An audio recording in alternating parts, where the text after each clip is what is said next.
બનાસકાંઠા જિલ્લામાં અકસ્માતોની વણથંભી વણઝાર યથાવત. ડીસાના પમરૂ નજીક અજાણ્યા વાહન ચાલકની ટક્કરે મોટરસાયકલ ચાલકનું ઘટના સ્થળે જ નિપજ્યું મોત.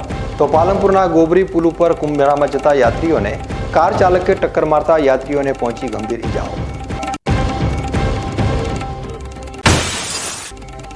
બનાસકાંઠા જિલ્લાની જીવાદોરી સમાન લોકમાતા બનાસ નદીમાં રેતીની ચોરી ગાંધીનગરના ફ્લાઇંગ સ્ક્વોડે ઝડપી પાડી.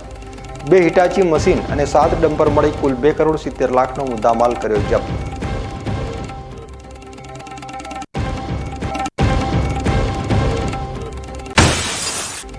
બનાસકાંઠામાં બિલાડીની ટોપની જેમ શરૂ થયેલા લકી ડ્રોના વધુ 4 સંચાલક સામે નોંધાઈ મંડાર પોલીસ મથકમાં ફરિયાદ. ડ્રોમાં લાગેલું વોશિંગ મશીન ન આપવામાં આવતા ફરિયાદીએ નોંધાવી ફરિયાદ.